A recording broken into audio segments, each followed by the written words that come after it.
beristighfar kepada Allah, bertaubat. Jangan tunda pengembalian haknya orang lain, meminta maaf kalau punya kesalahan. Jangan tunda-tunda, jangan bilang nanti Idul Fitri baru saya minta maaf. Nggak ada perintah dalam agama seperti itu. Sebelum pejamkan mata nanti malam minta maaf semua. Dan orang cerdas adalah orang yang tidak menyiapkan musuh pada hari kiamat. Hati-hati. Jangan siapkan musuh siapapun dia. Maka harus ini, ya, kembalikan semua hak-hak orang, minta maaf. Kalau pernah mengambil barang orang yang tidak jelas, kembalikan. Kalau tidak, sedekahkan sejumlah itu. Semua selesaikan. Jangan ada masalah. Ya, jangan pernah ada masalah, jangan siapkan musuh. Imam Bukhari rahimahullah pernah berhenti berburu hanya karena meleset anak panahnya kena pagar tetangganya, gitu kan. Diajak teman-temannya, kita memanah yuk, berburu. Beliau senang berburu. Kemudian pada saat beliau lagi latihan panah, ternyata anak panahnya sempat mencuil sedikit pagar kayu tetangganya.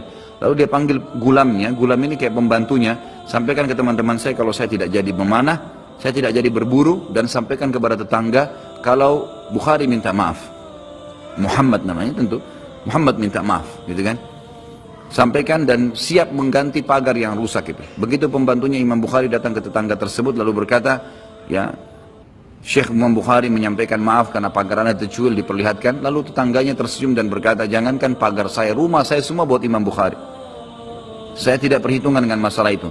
Waktu pembantunya Imam Bukhari kembali ke rumahnya, apa yang terjadi? Lihat orang soleh dan orang beriman, tahu dan yakin dengan adanya siksa dan azab kubur, tahu ada akhirat dan hisab. Maka apa yang terjadi? Imam Bukhari sujud syukur kepada Allah, kemudian bersedekah sekian ribu dirham, hanya karena tidak jadi ada musuh dari tetangga yang dia cuilkan pagarnya.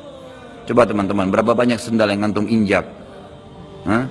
Berapa banyak air yang kepercik kena orang lain? Berapa banyak ini, berapa banyak itu? Berapa banyak yang kita anggap remeh mengambil karena teman punya dan seterusnya. Ini hati-hati. Jangan siapkan musuh hari kiamat. Azab kubur datang kepada siapapun yang masih punya dosa. Dan dosa ada hubungannya dengan Allah subhanahu wa ta'ala, ada hubungannya dengan makhluk. Kalau berhubungan dengan Allah azza wa jalla, kita bertaubat kepada Allah. Allah maha pemurah. Dia akan terima taubat hamba-hambanya asal ikhlas. Tapi dengan makhluk nggak bisa. Mencuri, menggunjing, memfitnah, ya, mengambil, memakan, ya, merusak namanya orang lain, ini nggak boleh. Ini harus selain taubat kepada Allah, meminta maaf kepada orangnya. Nah, ini tidak boleh ditunda ini. Nggak ada gengsi di sini.